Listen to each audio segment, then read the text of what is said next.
నమస్తే, welcome to our channel. నేను సిరి.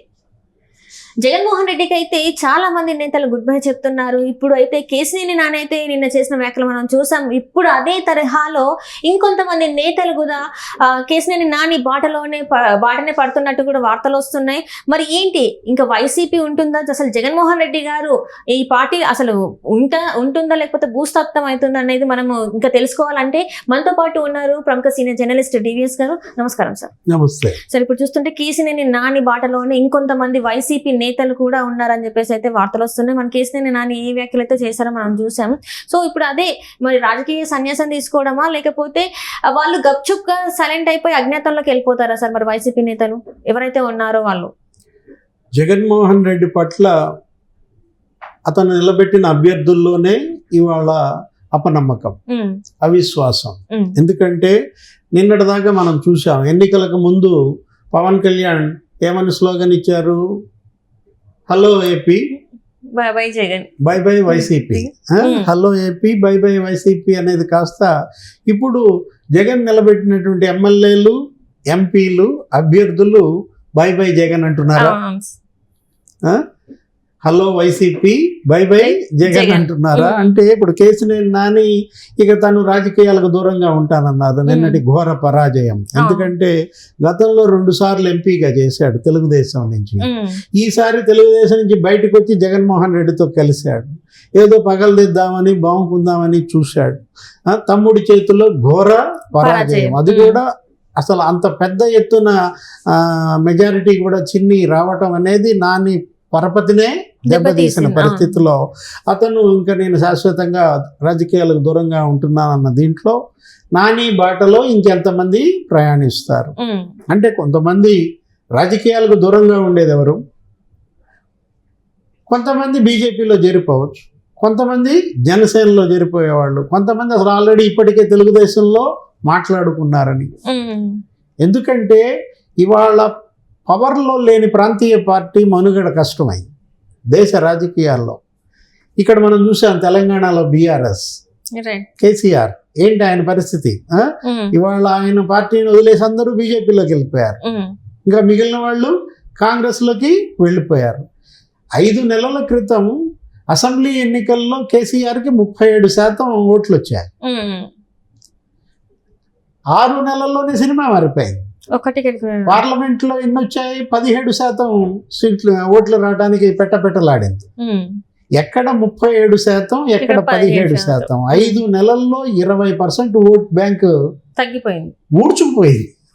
ఏది నీకు దాన్ని ఏమంటాం, కొట్టేసింది అనమాట. ఏదో ఒక క్షయం, ఓట్ల క్షయం. మనం గతంలో మనకు తెలిసి ఏంటంటే ఏదో నేల క్షయం అంటాం, మృతికా క్షయం అంటాం, నేల కోత అంటాం. నీకు ఉధృతంగా గనక వరద బీభత్సం వస్తే గోదావరి, కృష్ణ, నీకు ఆ పొలాలు నేల కోత సంభవిస్తుంది. అట్లా ఓట్ల కోత ఏది ఇప్పుడు ఈ ఎన్నికల్లో మనం చూసాం. అటు బీఆర్ఎస్కి ఓట్ల కోత, ఇటు ఇక్కడ వైసీపీకి ఓట్ల కోత. ఆయన ఏదో సమర్థించుకున్నాడు జగన్మోహన్ రెడ్డి. ఏది ఇంత ఘోర పరాజయం పాలైన 175 సీట్లకు పోటీ చేసిన జగన్ ఎన్ని సీట్లు వచ్చాయి? 11 సీట్లు వచ్చాయి. జనసేన 21 సీట్లకి పోటీ చేసి 100% strike rate. Telugu Desam party 95% strike rate. BJP 80% strike rate. కూటమిలో పార్టీల స్ట్రైక్ రేట్ అలా ఉంటే Jaganmohan Reddy YCP strike rate ఎంత? 6%. 175కి 11 గెలవడం అంటే 6% స్ట్రైక్ రేట్తో అతను పార్టీని ఏం నడుపుతాడు అనే ఒక అపనమ్మకం, అవిశ్వాసం ఎవరిలో ఏర్పడింది? ఆయన నిలబెట్టిన ఎమ్మెల్యేల్లో. ఈ గెలిచిన 11 మంది ఎమ్మెల్యేల్లో, 9 ఎంపీల్లో, ఓడినటువంటి 164 ఎమ్మెల్యేల అభ్యర్థుల్లో, ఓడినటువంటి 21 ఎంపీల అభ్యర్థుల్లో ఇవాళ జగన్ క్రెడిబిలిటీ లేని పరిస్థితి. జగన్ నాయకత్వం పైనే వాళ్ళల్లో సంశయం వచ్చినప్పుడు మనం చూసాం. జక్కంపూడి రాజా మాట్లాడాడు? ధనంజయ రెడ్డి వల్లే ఈ రోజు ఉతికి ఆరేశాడు. ఏమని? అసలు ఈ ఓటమికి ప్రధాన కారకుడు ధనంజయ రెడ్డి. ధనంజయ రెడ్డి మాటలు నమ్ముకుని జగన్మోహన్ రెడ్డి మమ్మల్ని ముంచేశాడు. నేను అనేక సార్లు అతని దగ్గరికి వెళ్ళి జగన్మోహన్ రెడ్డి అపాయింట్మెంట్ అడిగితే కనీసం ఇప్పించకుండా గంటల తరబడి వెయిట్ చేసినా కూడా అసలు లోపలికి వెళ్ళని ప్రజా సమస్యల మీద జక్కంపూడి రాజా వెళ్ళినప్పుడు ఆ కోరుకొండ భూముల గురించో పురుషోత్తపట్నం ప్రాజెక్టు ఆ భూ నిర్వాసితుల కోసం వెళ్తే అతన్ని గంటల తరబడి నిరీక్షించి ఇప్పుడు కుదరదని అతను అన్నాడంటే ఏ రకంగా జగన్మోహన్ రెడ్డి పాలనలో అవమానాలకు గురయ్యారు ఎమ్మెల్యేలు, ఎంపీలు. కర్నూలు సంజీవ్ కుమార్ చెప్పాడు, ఎంపీ, ఏమని? అసలు మా సీఎం నేను కలిసి 2 సార్లే 5 ఏళ్లలో ఉన్నాడు. అంటే అటు ఎమ్మెల్యేలకి జగన్ దర్శనం లేదు, ఎంపీలకి జగన్ దర్శనం లేదు. కరణం ధర్మశ్రీ అన్నాడు, ఏమని? ఐప్యాక్ వల్లే మనం ఓడిపోయామని. అతను గుడివాడ అమర్నాథ్ అన్నాడు, ఏమని? వాలంటీర్లే మా కొంప ముంచారు, వాలంటీర్ల వల్లే ఓడిపోయాని. కాటసాని రాంభూపాల్ రెడ్డి తాజాగా మరో గంతు కలిసింది. రాంభూపాల్ రెడ్డి ఏమన్నాడు? ల్యాండ్ టైటిలింగ్ యాక్ట్ వల్లే ఓడిపోయామని దుమ్మెత్తి పోశాడు. అండ్ ఇంకొంతమంది నేతలు ఏంటంటే ఇవాళ జగన్మోహన్ రెడ్డి గారిని కలిశారంటే కలిసినప్పుడు వాళ్ళు చెప్పేది ఏంటంటే గడప గడపకి వెళ్ళినప్పుడు ఎక్కడ కూడా వైసీపీకి వ్యతిరేకత అనేది లేదు, కానీ ఈ రోజు మనం చూసుకుంటే ఇంత ఘోర పరాజయం అయ్యాము, వీళ్ళందరూ ఎక్కడ కూడా తెలియనియలేదు, అసలు ఎందుకు ఓడిపోయాము కూడా ఇప్పటికి కూడా అర్థం కాని పరిస్థితి ఉంది. వాళ్ళు ఓన్లీ ఓట్లు పోలింగ్ చేసిన రోజు మాత్రం ఎందుకు ఇలా చేశారు, ఆ రోజు ఏదో జరిగింది అని చెప్పేసి ఆయన ఏదో సంతృప్తి పరిచే బ్యాచ్ అదంతా. ఏది గడప గడపకి వెళ్తే వ్యతిరేకత లేదని ఏం చెప్పినా ఆయన నమ్మద్దు.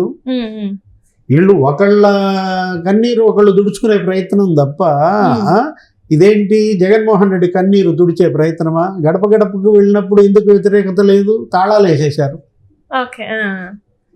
వైసీపీ ఎమ్మెల్యేలు, మంత్రులు మా ఊరు వస్తున్నారంటే ఆ ఊరు ఇళ్ళకి తాళాలు వేసి వెళ్ళిపోయారు. ఇంకో ఊళ్ళో ఆ ఊరు ఇళ్ల మీద పసుపు జెండాలు ఎగరేశారు. ప్రతి చోట ఎమ్మెల్యేని నిలదీశారు, ప్రతి చోట అక్కడ వచ్చిన మంత్రిని నిలదీశారు. మనం చూసాం మీడియాలో ప్రతిరోజు గడప గడప జరిగినన్ని రోజులు మీడియాలో అక్కడ నిలదీత, ఇక్కడ నిలదీత. అక్కడ నీళ్లు రాలేదని, ఇక్కడ పక్కా ఇల్లు కావాలని. అక్కడ దాకా ఎందుకు? మన ఎన్నికల ప్రచారంలో ముఖ్యమంత్రి భార్యనే ప్రశ్నించారు, నిలదీశారు. ఏది?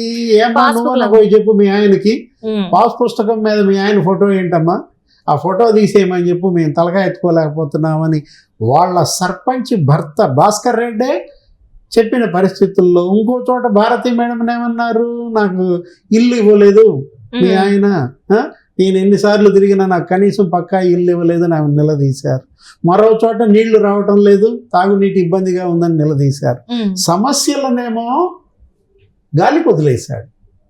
ఎంతవరకు తన వందిమా గదులను, తన భజన పరుల్ని పెట్టుకుని అటు వాలంటీర్లు, ఐప్యాక్ వీళ్ళనే నమ్ముకుని పార్టీనే గాలికి వదిలేశాడు.